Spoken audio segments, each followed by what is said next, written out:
Bharatiya Janata party के उम्मीदवार रेवतराम जी डांगा के समर्थन में इस नामांकन सभा में हमारे बीच में राजस्थान के मुख्यमंत्री आदरणीय भजनलाल जी शर्मा साहब, मंच पर उपस्थित भारतीय जनता पार्टी के प्रदेश अध्यक्ष आदरणीय मदन जी राठौड़ साहब, दिल्ली में केंद्र सरकार में मंत्री जो आज हमारे बीच में पधारे हैं और जैसे कि पहले बोला कि माँ का पावना और हैं, एन का गजेंद्र जी शेखावत साहब, साथ में बहुत से, देखो आज इतनी भरी पूरी सरकार हमारे बीच में बैठी है। के बिश्नोई साहब मंत्री जी हमारे बीच में, जाबर सिंह जी खर्रा साहब हैं और उसके बाद सीआर चौधरी साहब हैं, सुरेश रावत जी जो यहाँ पे प्रभारी भी हैं, हमारे स्थानीय यहाँ की मंजू जी बागमार जी, विजय सिंह जी, बाबू सिंह जी साहब, अजय जी किलक साहब, 5 बार विधायक, 5 बार है ना सर जोगेश्वर जी साहब, 5वीं बार विधायक बनकर के आने वाले जोगेश्वर जी गर्ग साहब, बहुत ही बढ़िया बोलते हैं। शायद आज मौका ना मिले पर कभी ना कभी आपके बीच में आकर के बहुत बढ़िया अपना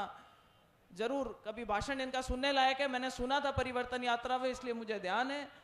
और लक्ष्मण जी कलरू साहब और सम्मानित मंच कह दूं मैं, डावड़ा बुरा मत मान जाइए यार, कहीं ऐसा नहीं हो कि मैं किसी का नाम नहीं लूंगा, नहीं इन्होंने नाम नहीं लिया इसलिए मैं रेवत जी को वोट नहीं दूंगा, ऐसा तो नहीं करोगे। मंच पर उपस्थित सभी नेतागण, मेरे सामने विराजमान जनप्रतिनिधिगण, हमारी भारतीय जनता पार्टी के सदस्य पदाधिकारीगण, बहुत से लोग यहां पर मेरे को चेहरे दिखाई दे रहे हैं, गांव के बड़े बुजुर्गों, नौजवान साथियों, पहले तो आप सब मीडिया के बंधुओं, पहले तो आप सबको बहुत बहुत साधुवाद है कि आज आप, इतनी सुबह का समय था और फिर भी खींवसर में अमूमन क्योंकि बहुत दूर से आप लोगों को आना पड़ता है तो ज़्यादातर मीटिंग अगर लेट होती है तो सक्सेसफुल होती है। तो आज सबको शंका थी, हमारे मुख्यमंत्री जी को आगे भी 2 नामांकन सभाओं में जाना है, तो देखो लंबा भाषण नहीं देंगे, कई बारी चक्कर लगेंगे आप लोगों के बीच में, जना खटका तो भी टाइम सुनाए दे मामा, पण बार कहीं है कि थोड़े घंटे तो कह दूं, मंच की इजाजत हुए जना बोलूं भाई, बोल दूं, पक्की बात। देखो मगर रेवत जी तो क्या सीधे साधे आदमी है, चुनाव लड़े, 2000 वोटों से हार गए और जिस दिन चुनाव हारे उसी दिन वापस ऐसे लग गए कि बस अब 5 साल तक मैं ऐसे ही दौड़ता रहूंगा।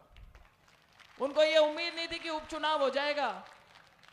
लोकसभा के चुनाव हुए उसमें भी पूरे टाइम दौड़े और लोकसभा के चुनाव में भी मामला थोड़ो करेगो, फिर भी रेवत जी कौन रुकिया, अरबी को नतीजों कहीं हुए मैं ध्यान है।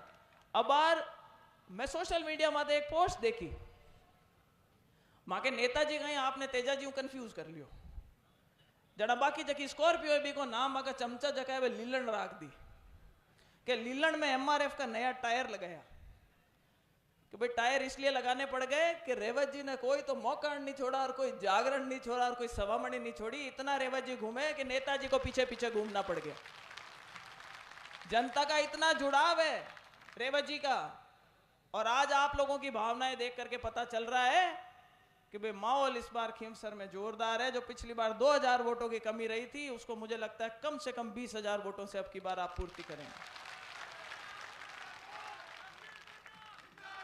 सारे नेता आज आपको यह बताने के लिए आए, देखो वोटों की ताकत तो आपके पास में, हमारे में से किसी के पास समान नहीं है, आधों के तो वोट भी नहीं लगते यहां पे, लेकिन हम सब सिर्फ ये बताने के लिए आए हैं कि एक तरफ ऐसी पार्टी और एक तरफ ऐसे नेता हैं जिन्होंने हर बार, खींवसर नामी है, तेजा जी के नाम से नामी है, खरनाल हमारा यहाँ पे लोक देवता का जो मंदिर है वो नामी है, और इन्होंने बहुत नेतागिरी करी इसके नाम पे।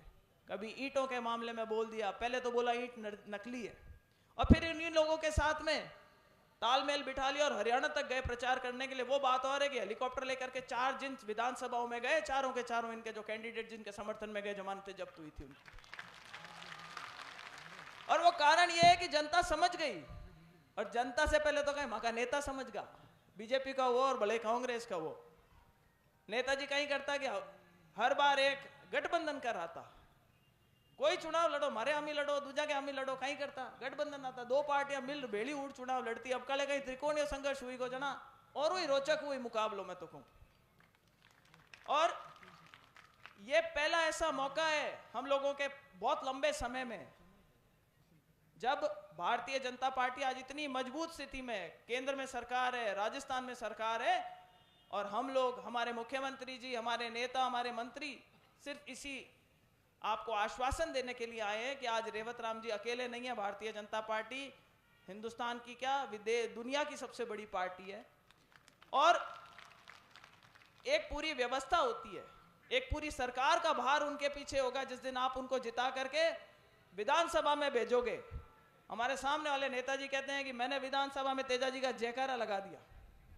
अरे भाई, आपने तो तेजा जी का जयकारा लगाया है, हमारे रेवा जी को भिजवा दो, ये तो नाच दिखाए दे बटे।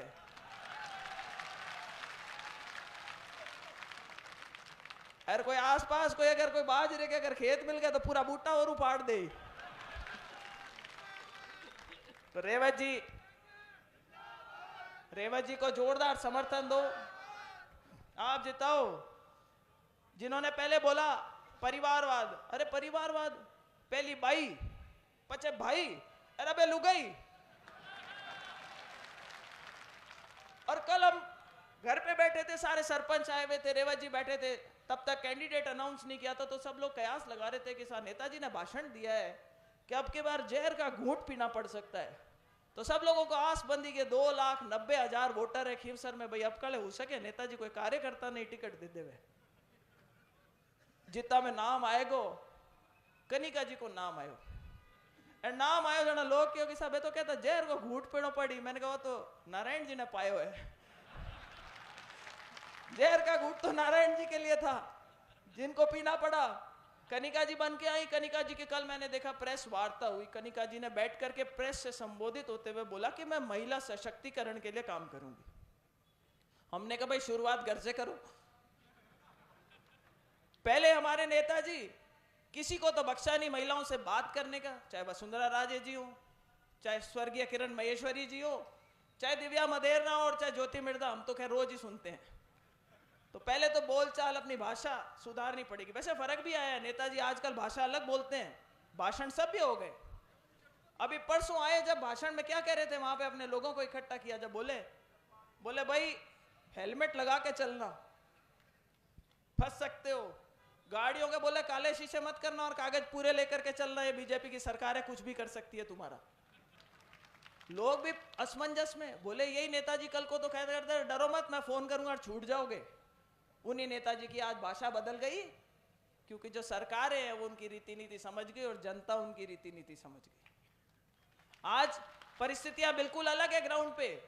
खीवसर के लोग चाहते हैं कि हमारा विकास हो, हमारा काम हो, अगर हम कहीं जाएं तो कोई हमारी सुनवाई हो।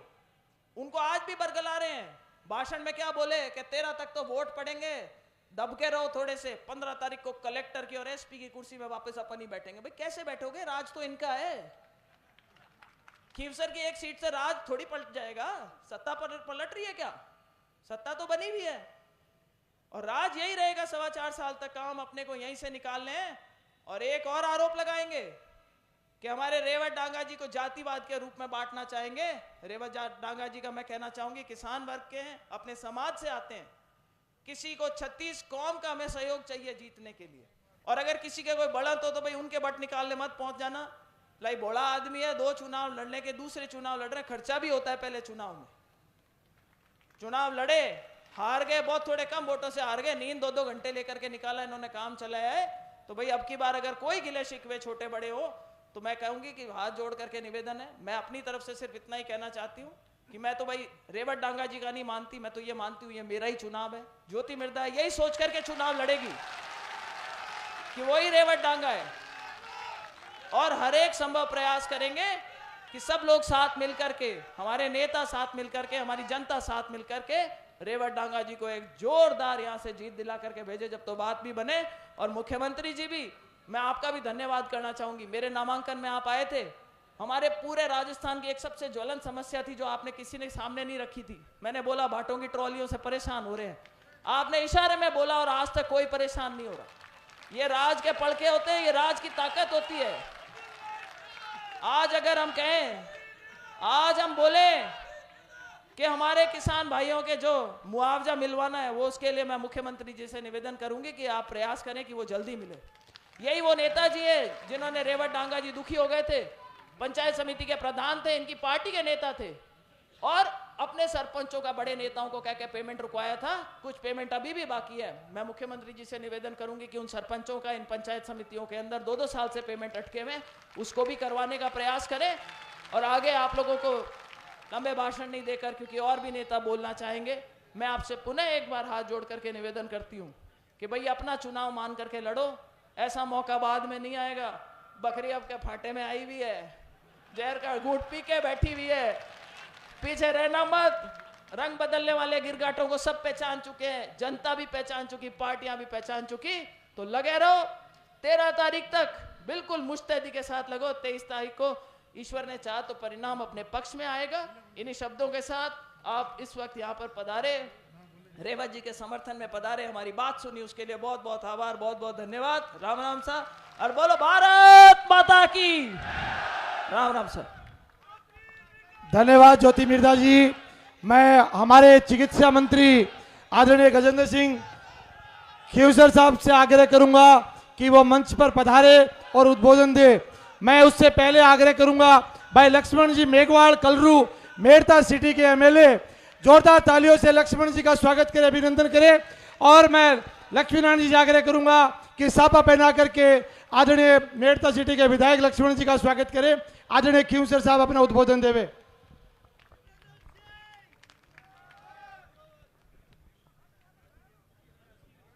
परम आदरणीय अपना यशस्वी मुख्यमंत्री जी